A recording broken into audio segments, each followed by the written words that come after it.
We received the question, are some people relationship people and others not? How does that work in relation to therapy and recovery? Well, first off, humans are designed for a relationship. We're meant to have them, and we're not meant to be alone. So relationships are an important part of our life experience. Now, our backgrounds will shape how we interact with others and what our preferences are.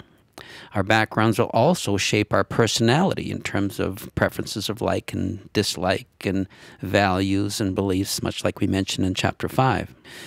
So our backgrounds will shape how we interact with others. Now, when we come from healthy backgrounds where parents raise us with healthy boundaries and they respect our opinion and we grow up in a way that we respect and appreciate relationships, there's a higher likelihood that we'll enjoy relationships because we interact with them in a healthy way.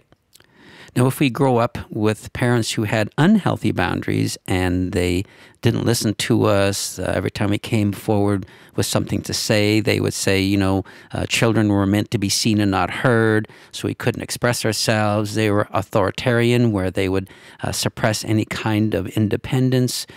Typically, we can come away from that environment and really struggle in relationships, so we don't have a preference for them. Oftentimes, we might conclude that it's better that we're just alone than try to interact with people where we don't get along, because we learned unhealthy boundaries, and so therefore we struggle in relationships. So that's just one aspect. Another aspect is we have predispositions to types of our personality. While our backgrounds can shape us, we still have some intrinsic qualities that will shape how we interact in the world. And so, for example, some people are naturally introverts and some people are naturally extroverts.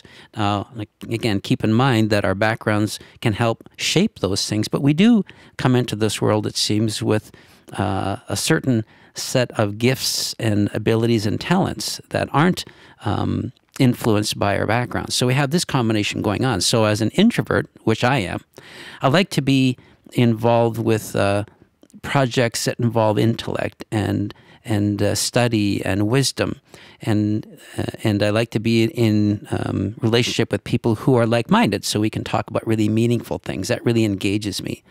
But when we're in people who are just socially minded and talking about things that seem uninteresting to me, it can be really draining. And so while I will go into those environments and enjoy them to an extent, I find them really draining, and I end up, typically leaving early because, again, I have a preference for the kinds of people I interact with and the kinds of subjects we talk about. So, again, that can also play a role. One thing a person can do is go to the website 16personalities.com, and 16 is the number, so it's 16personalities.com, and take some time and do a personality test. What that does, it kind of reflects back to us the kind of person we are, our likes and dislikes, the things we do and things we like to do and things we don't like to do, and so on and so forth. That gives us a really good idea of who we are as a person, whether it's development through the background or the combination of the gifts and talents we're born with. It really gives us a good sense of who we are. And then from that, a person can once you understand what's going on, then it makes more sense to us, and then we can sort of tailor our lives to the way we want to live, suited to our personality. Now, that's not to say that we can't change aspects of ourselves, because we can. One thing that's clear now, I was just watching a seminar on the weekend on neuroscience.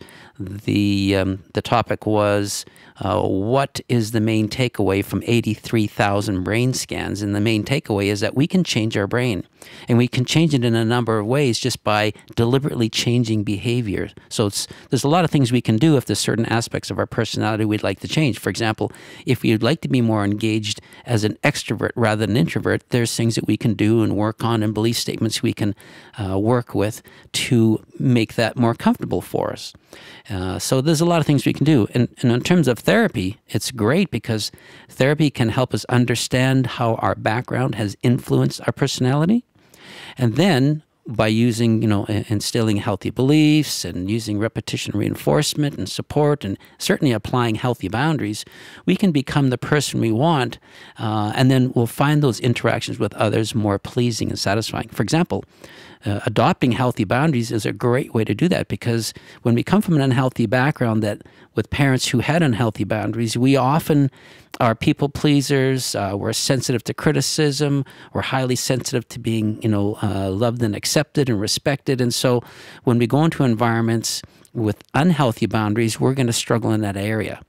But when we learn and apply healthy boundaries, all of those areas will be eliminated, because we'll have a confident sense of ourselves, so we won't be deriving our sense of self from others. So boundaries is a great way to grow to have healthy relationships. So I would encourage you, if you are struggling with relationships, to work with one of our recommended therapists to help you understand your background. And if you're already doing that, just sort of pursue that and raise that with your therapist about relationships. Certainly boundaries will be there, but there's a whole series of things that we can do to make our relationships more satisfying and pleasing to ourselves, so that we don't want to stay away from them, that we will enjoy relationships for what they are. And again, I highly recommend developing really good relational networks, because as research has shown, that those who have good relationships fare far better over the course of time than those who don't. I understand that people shy away from relationships because of unhealthy backgrounds, so that's really not good for us.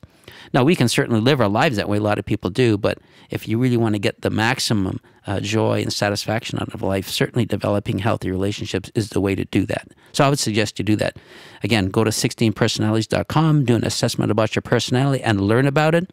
Talk with your therapist about that and make healthy change and to grow into that place that you'd like to be. That's not to say that you're going to want to be extroverted all the time, because there's a nice balance between introvert and extrovert. But what will happen is that you will come to a place where your relationships are satisfying, rather than kind of distressing and not wanting to be in them at all.